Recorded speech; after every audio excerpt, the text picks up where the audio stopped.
Namaste devotees. Today it is Sankashtahara Chaturthi and on this day a very powerful yoga named Siddhi Yoga has also come. So we have chanted a very powerful Mahaganapati mantra. This mantra is named as Rinavimochana Mahaganapati mantra. By listening to this powerful mantra today in the morning and evening for 108 times each with devotion, problems and debts will be removed, obstacles will be removed, and desires will be fulfilled. Before listening to the mantra, if you are new to the channel, subscribe the channel, press the nearby bell icon and select all option. Also comment as Namo Mahaganapati Deva. रक्तांबरं रक्तवर्णं रक्तगन्धानुलेपनं रक्तपुष्पप्रियं देवं नमामि ऋणमुक्तये रक्तांबरं रक्तवर्णं रक्तगन्धानुलेपनं रक्तपुष्पप्रियं देवं नमामि ऋणमुक्तये रक्तांबरं रक्तवर्णं रक्तगन्धानुलेपनं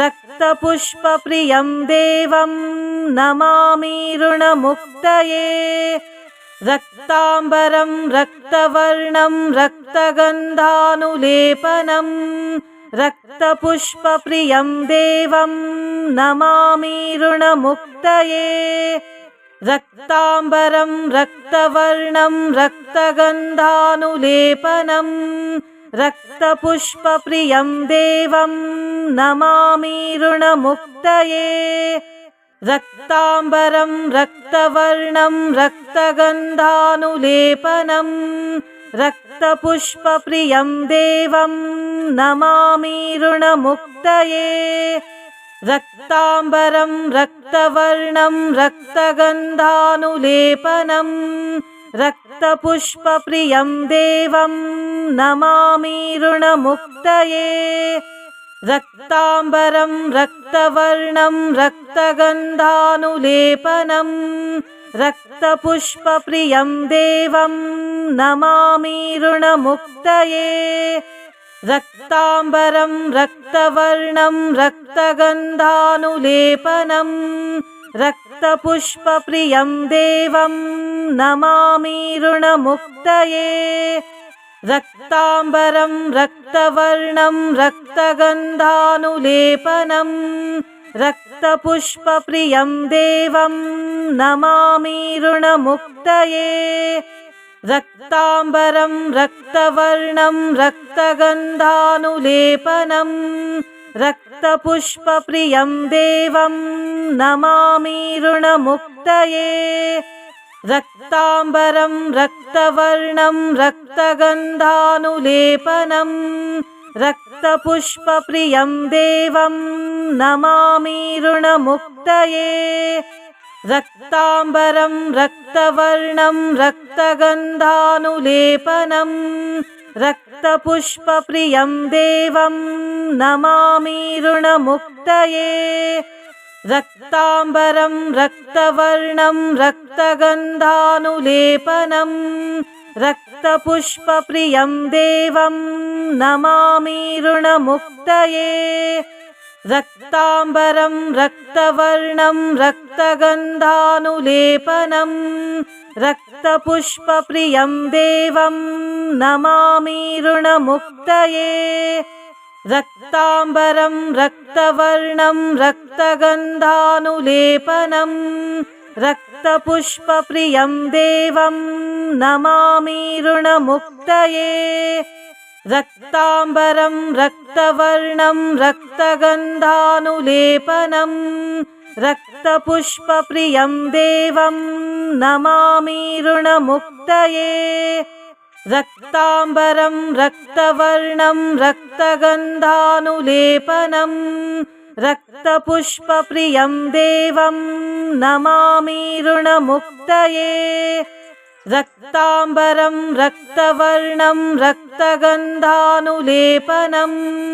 रक्तपुष्पप्रियं देवं नमामि ऋणमुक्तये रक्ताम्बरं रक्तवर्णं रक्तगन्धानुलेपनं रक्तपुष्पप्रियं देवं नमामि ऋणमुक्तये। रक्ताम्बरं रक्तवर्णं रक्तगन्धानुलेपनं रक्तपुष्पप्रियं देवं नमामि ऋणमुक्तये। रक्ताम्बरं रक्तवर्णं रक्तगन्धानुलेपनं रक्तपुष्पप्रियं देवं नमामि ऋणमुक्तये। रक्ताम्बरं रक्तवर्णं रक्तगन्धानुलेपनं रक्तपुष्पप्रियं देवं नमामि ऋणमुक्तये। रक्ताम्बरं रक्तवर्णं रक्तगन्धानुलेपनं रक्तपुष्पप्रियं देवं नमामि ऋणमुक्तये। रक्ताम्बरं रक्तवर्णं रक्तगन्धानुलेपनं रक्तपुष्पप्रियं देवं नमामि ऋणमुक्तये। रक्ताम्बरं रक्तवर्णं रक्तगन्धानुलेपनं रक्तपुष्पप्रियं देवं नमामि ऋणमुक्तये। रक्ताम्बरं रक्तवर्णं रक्तगन्धानुलेपनं रक्तपुष्पप्रियं देवं नमामि ऋणमुक्तये। रक्ताम्बरं रक्तवर्णं रक्तगन्धानुलेपनं रक्तपुष्पप्रियं देवं नमामि ऋणमुक्तये। रक्ताम्बरं रक्तवर्णं रक्तगन्धानुलेपनं रक्तपुष्पप्रियं देवं नमामि ऋणमुक्तये। रक्ताम्बरं रक्तवर्णं रक्तगन्धानुलेपनं रक्तपुष्पप्रियं देवं नमामि ऋणमुक्तये। रक्ताम्बरं रक्तवर्णं रक्तगन्धानुलेपनं रक्तपुष्पप्रियं देवं नमामि ऋणमुक्तये। रक्ताम्बरं रक्तवर्णं रक्तगन्धानुलेपनं रक्तपुष्पप्रियं देवं नमामि ऋणमुक्तये। रक्ताम्बरं रक्तवर्णं रक्तगन्धानुलेपनं रक्तपुष्पप्रियं देवं नमामि ऋणमुक्तये। रक्ताम्बरं रक्तवर्णं रक्तगन्धानुलेपनं रक्तपुष्पप्रियं देवं नमामि ऋणमुक्तये। रक्ताम्बरं रक्तवर्णं रक्तगन्धानुलेपनं रक्तपुष्पप्रियं देवं नमामि ऋणमुक्तये। रक्ताम्बरं रक्तवर्णं रक्तगन्धानुलेपनं रक्तपुष्पप्रियं देवं नमामि ऋणमुक्तये। रक्ताम्बरं रक्तवर्णं रक्तगन्धानुलेपनं रक्तपुष्पप्रियं देवं नमामि ऋणमुक्तये। रक्ताम्बरं रक्तवर्णं रक्तगन्धानुलेपनं रक्तपुष्पप्रियं देवं नमामि ऋणमुक्तये। रक्ताम्बरं रक्तवर्णं रक्तगन्धानुलेपनं रक्तपुष्पप्रियं देवं नमामि ऋणमुक्तये। रक्ताम्बरं रक्तवर्णं रक्तगन्धानुलेपनं रक्तपुष्पप्रियं देवं नमामि ऋणमुक्तये। रक्ताम्बरं रक्तवर्णं रक्तगन्धानुलेपनं रक्तपुष्पप्रियं देवं नमामि ऋणमुक्तये। रक्ताम्बरं रक्तवर्णं रक्तगन्धानुलेपनं रक्तपुष्पप्रियं देवं नमामि ऋणमुक्तये। रक्ताम्बरं रक्तवर्णं रक्तगन्धानुलेपनं रक्तपुष्पप्रियं देवं नमामि ऋणमुक्तये। रक्ताम्बरं रक्तवर्णं रक्तगन्धानुलेपनं रक्तपुष्पप्रियं देवं नमामि ऋणमुक्तये। रक्ताम्बरं रक्तवर्णं रक्तगन्धानुलेपनं रक्तपुष्पप्रियं देवं नमामि ऋणमुक्तये। रक्ताम्बरं रक्तवर्णं रक्तगन्धानुलेपनं रक्तपुष्पप्रियं देवं नमामि ऋणमुक्तये। रक्ताम्बरं रक्तवर्णं रक्तगन्धानुलेपनं रक्तपुष्पप्रियं देवं नमामि ऋणमुक्तये। रक्ताम्बरं रक्तवर्णं रक्तगन्धानुलेपनं रक्तपुष्पप्रियं देवं नमामि ऋणमुक्तये। रक्ताम्बरं रक्तवर्णं रक्तगन्धानुलेपनं रक्तपुष्पप्रियं देवं नमामि ऋणमुक्तये। रक्ताम्बरं रक्तवर्णं रक्तगन्धानुलेपनं रक्तपुष्पप्रियं देवं नमामि ऋणमुक्तये। रक्ताम्बरं रक्तवर्णं रक्तगन्धानुलेपनं रक्तपुष्पप्रियं देवं नमामि ऋणमुक्तये। रक्ताम्बरं रक्तवर्णं रक्तगन्धानुलेपनं रक्तपुष्पप्रियं देवं नमामि ऋणमुक्तये। रक्ताम्बरं रक्तवर्णं रक्तगन्धानुलेपनं रक्तपुष्पप्रियं देवं नमामि ऋणमुक्तये। रक्ताम्बरं रक्तवर्णं रक्तगन्धानुलेपनं रक्तपुष्पप्रियं देवं नमामि ऋणमुक्तये। रक्ताम्बरं रक्तवर्णं रक्तगन्धानुलेपनं रक्तपुष्पप्रियं देवं नमामि ऋणमुक्तये। रक्ताम्बरं रक्तवर्णं रक्तगन्धानुलेपनं रक्तपुष्पप्रियं देवं नमामि ऋणमुक्तये। रक्ताम्बरं रक्तवर्णं रक्तगन्धानुलेपनं रक्तपुष्पप्रियं देवं नमामि ऋणमुक्तये। रक्ताम्बरं रक्तवर्णं रक्तगन्धानुलेपनं रक्तपुष्पप्रियं देवं नमामि ऋणमुक्तये। रक्ताम्बरं रक्तवर्णं रक्तगन्धानुलेपनं रक्तपुष्पप्रियं देवं नमामि ऋणमुक्तये। रक्ताम्बरं रक्तवर्णं रक्तगन्धानुलेपनं रक्तपुष्पप्रियं देवं नमामि ऋणमुक्तये। रक्ताम्बरं रक्तवर्णं रक्तगन्धानुलेपनं रक्तपुष्पप्रियं देवं नमामि ऋणमुक्तये।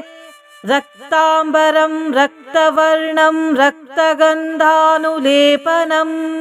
रक्तपुष्पप्रियं देवं नमामि ऋणमुक्तये।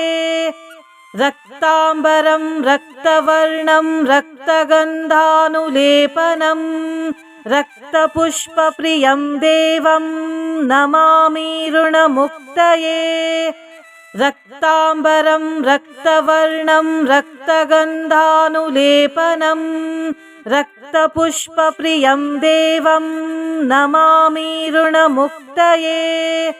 रक्ताम्बरं रक्तवर्णं रक्तगन्धानुलेपनं रक्तपुष्पप्रियं देवं नमामि ऋणमुक्तये। रक्ताम्बरं रक्तवर्णं रक्तगन्धानुलेपनं रक्तपुष्पप्रियं देवं नमामि ऋणमुक्तये। रक्ताम्बरं रक्तवर्णं रक्तगन्धानुलेपनं रक्तपुष्पप्रियं देवं नमामि ऋणमुक्तये। रक्ताम्बरं रक्तवर्णं रक्तगन्धानुलेपनं रक्तपुष्पप्रियं देवं नमामि ऋणमुक्तये। रक्ताम्बरं रक्तवर्णं रक्तगन्धानुलेपनं रक्तपुष्पप्रियं देवं नमामि ऋणमुक्तये।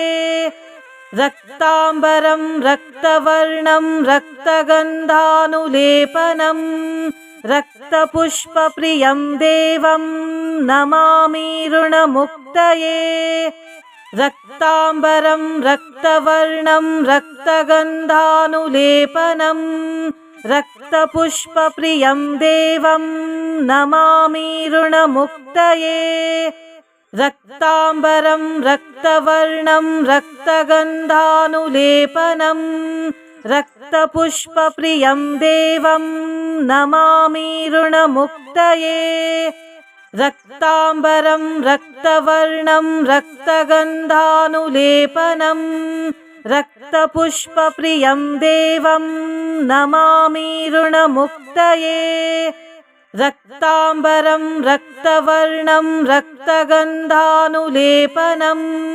रक्तपुष्पप्रियं देवं नमामि ऋणमुक्तये। रक्ताम्बरं रक्तवर्णं रक्तगन्धानुलेपनं रक्तपुष्पप्रियं देवं नमामि ऋणमुक्तये। रक्ताम्बरं रक्तवर्णं रक्तगन्धानुलेपनं रक्तपुष्पप्रियं देवं नमामि ऋणमुक्तये। रक्ताम्बरं रक्तवर्णं रक्तगन्धानुलेपनं रक्तपुष्पप्रियं देवं नमामि ऋणमुक्तये। रक्ताम्बरं रक्तवर्णं रक्तगन्धानुलेपनं रक्तपुष्पप्रियं देवं नमामि ऋणमुक्तये। रक्ताम्बरं रक्तवर्णं रक्तगन्धानुलेपनं रक्तपुष्पप्रियं देवं नमामि ऋणमुक्तये। रक्ताम्बरं रक्तवर्णं रक्तगन्धानुलेपनं रक्तपुष्पप्रियं देवं नमामि ऋणमुक्तये। रक्ताम्बरं रक्तवर्णं रक्तगन्धानुलेपनं रक्तपुष्पप्रियं देवं नमामि ऋणमुक्तये। रक्ताम्बरं रक्तवर्णं रक्तगन्धानुलेपनं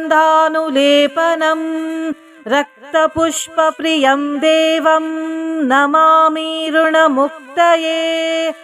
रक्ताम्बरं रक्तवर्णं रक्तगन्धानुलेपनं रक्तपुष्पप्रियं देवं नमामि ऋणमुक्तये।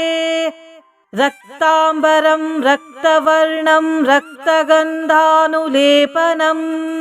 रक्तपुष्पप्रियं देवं नमामि ऋणमुक्तये।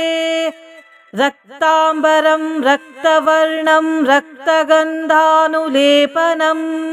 रक्तपुष्पप्रियं देवं नमामि ऋणमुक्तये। रक्ताम्बरं रक्तवर्णं रक्तगन्धानुलेपनं रक्तपुष्पप्रियं देवं नमामि ऋणमुक्तये। रक्ताम्बरं रक्तवर्णं रक्तगन्धानुलेपनं रक्तपुष्पप्रियं देवं नमामि ऋणमुक्तये। रक्ताम्बरं रक्तवर्णं रक्तगन्धानुलेपनं रक्तपुष्पप्रियं देवं नमामि ऋणमुक्तये। रक्ताम्बरं रक्तवर्णं रक्तगन्धानुलेपनं रक्तपुष्पप्रियं देवं नमामि ऋणमुक्तये रक्ताम्बरं रक्तवर्णं रक्तगन्धानुलेपनं रक्तपुष्पप्रियं देवं नमामि ऋणमुक्तये रक्ताम्बरं रक्तवर्णं रक्तगन्धानुलेपनं रक्तपुष्पप्रियं देवं नमामि ऋणमुक्तये रक्ताम्बरं रक्तवर्णं रक्तगन्धानुलेपनं रक्तपुष्पप्रियं देवं नमामि ऋणमुक्तये रक्ताम्बरं रक्तवर्णं रक्तगन्धानुलेपनं रक्तपुष्पप्रियं देवं नमामि ऋणमुक्तये रक्ताम्बरं रक्तवर्णं रक्तगन्धानुलेपनं रक्तपुष्पप्रियं देवं नमामि ऋणमुक्तये रक्ताम्बरं रक्तवर्णं रक्तगन्धानुलेपनं रक्तपुष्पप्रियं देवं नमामि ऋणमुक्तये रक्ताम्बरं रक्तवर्णं रक्तगन्धानुलेपनं रक्तपुष्पप्रियं देवं नमामि ऋणमुक्तये रक्ताम्बरं रक्तवर्णं रक्तगन्धानुलेपनं रक्तपुष्पप्रियं देवं नमामि ऋणमुक्तये रक्ताम्बरं रक्तवर्णं रक्तगन्धानुलेपनं रक्तपुष्पप्रियं देवं नमामि ऋणमुक्तये रक्ताम्बरं रक्तवर्णं रक्तगन्धानुलेपनं रक्तपुष्पप्रियं देवं नमामि ऋणमुक्तये रक्ताम्बरं रक्तवर्णं रक्तगन्धानुलेपनं रक्तपुष्पप्रियं देवं नमामि ऋणमुक्तये रक्ताम्बरं रक्तवर्णं रक्तगन्धानुलेपनं रक्तपुष्पप्रियं देवं नमामि ऋणमुक्तये रक्ताम्बरं रक्तवर्णं रक्तगन्धानुलेपनं रक्तपुष्पप्रियं देवं नमामि ऋणमुक्तये रक्ताम्बरं रक्तवर्णं रक्तगन्धानुलेपनं रक्तपुष्पप्रियं देवं नमामि ऋणमुक्तये रक्ताम्बरं रक्तवर्णं रक्तगन्धानुलेपनं रक्तपुष्पप्रियं देवं नमामि ऋणमुक्तये रक्ताम्बरं रक्तवर्णं रक्तगन्धानुलेपनं रक्तपुष्पप्रियं देवं नमामि ऋणमुक्तये रक्ताम्बरं रक्तवर्णं रक्तगन्धानुलेपनं रक्तपुष्पप्रियं देवं नमामि ऋणमुक्तये रक्ताम्बरं रक्तवर्णं रक्तगन्धानुलेपनं रक्तपुष्पप्रियं देवं नमामि ऋणमुक्तये रक्ताम्बरं रक्तवर्णं रक्तगन्धानुलेपनं रक्तपुष्पप्रियं देवं नमामि ऋणमुक्तये